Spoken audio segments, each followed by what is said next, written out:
Hello दोस्तों, स्वागत है आपका हमारे चैनल में, जहां हम आपको ब्रह्मांड की अद्भुत रहस्यमयी कहानियों से रूबरू कराते हैं। आज हम बात करेंगे हमारी पृथ्वी के जन्म की कहानी। यह कहानी उतनी ही अद्भुत है जितनी कि हमारा ब्रह्मांड। तो चलिए शुरू करते हैं। यह कहानी अरबों सालों से चली आ रही है और यह साइंस की सबसे बड़ी और सबसे इंटरेस्टिंग डिस्कवरीज में से एक है।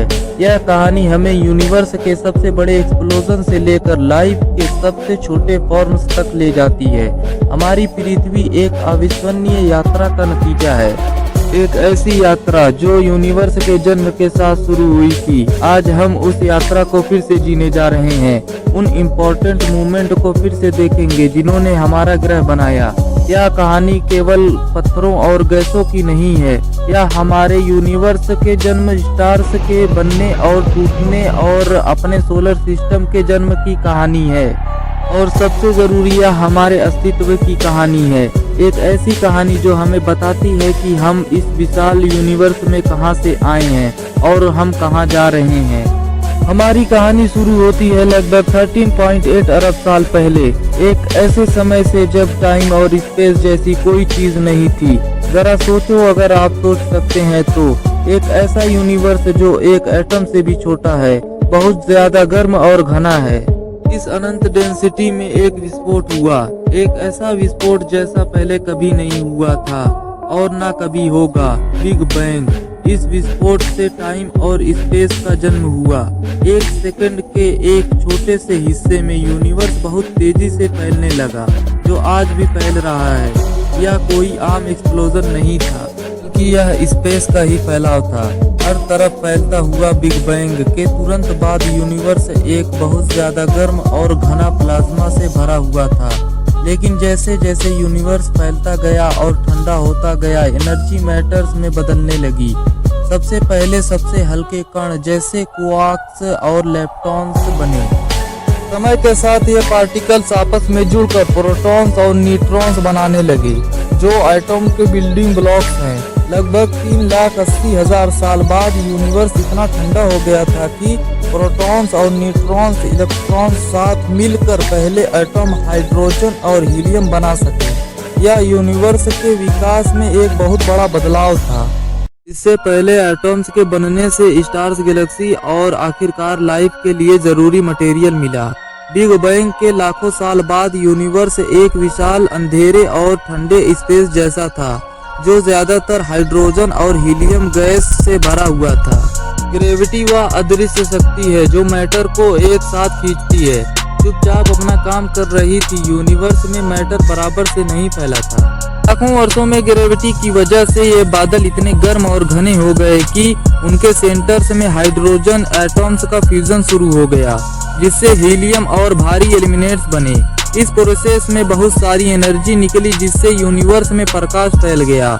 इस तरह पहले स्टार्स का जन्म हुआ। ये पहले स्टार्स हमारे सूर्य से बहुत बड़े और गर्म थे, जिन्होंने अपने छोटे जीवन में बहुत ज्यादा एनर्जी पैदा की और आखिरकार सुपरनोवा एक्सप्लोजन में खत्म हो गए।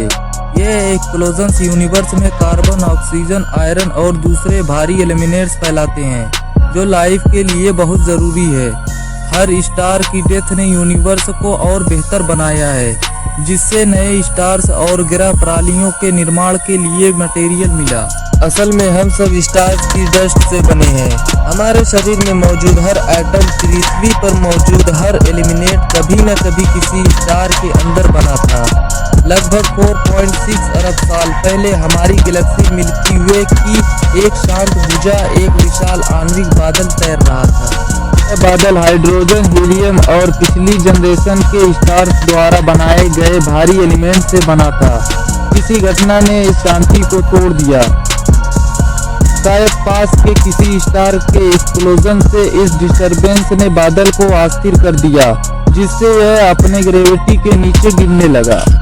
जैसे जैसे बादल सिकुड़ता गया, यह घूमने लगा और एक डिस्क का शेप लेने लगा, जिसके सेंटर में एक घना, गर्म और प्रोटो स्टार था। यह प्रोटो स्टार जो एक दिन हमारा सूर्य बनेगा।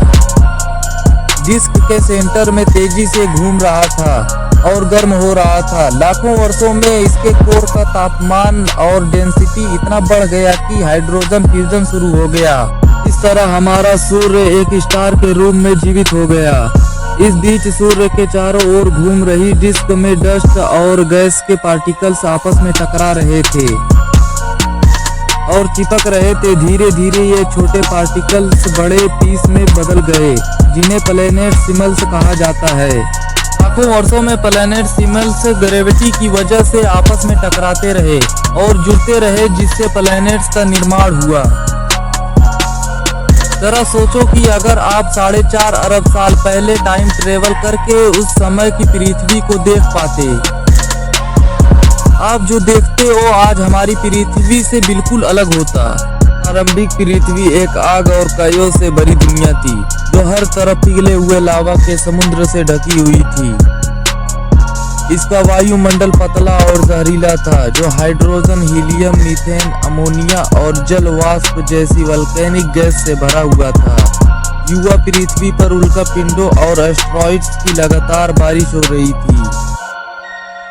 जैसे जैसे तापमान कम हुआ, वायुमंडल में मौजूद जल वाष्प संघनित होकर बारिश के रूप में गिरने लगी। लाखों वर्षों तक बारिश होती रही, जिससे विशाल उथले महासागर बनने लगे। यह प्रारंभिक पृथ्वी पर लाइफ की शुरुआत के लिए पहला जरूरी कदम था। पानी, जो लाइफ के लिए बहुत जरूरी है, अब तरल रूप में मौजूद था। चंद्रमा का निर्माण एक विशाल टकराव पृथ्वी के ठंडा होने और महासागरों के बनने के कुछ समय बाद एक ऐसी घटना घटी जिसने हमारे ग्रह और उसके फ्यूचर को हमेशा के लिए बदल दिया। एक मंगल ग्रह के आकार का ग्रह, जिसे थिया कहा जाता है, हमारी पृथ्वी से टकरा गया।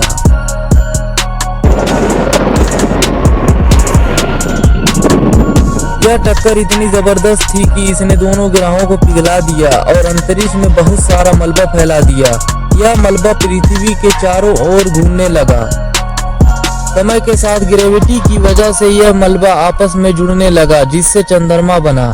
यह टक्कर पृथ्वी के घूमने के एक्सिस को भी झुका दिया, जिससे सीजन्स बने। चंद्रमा का बनना पृथ्वी पर लाइफ के विकास के लिए एक बहुत बड़ी घटना थी।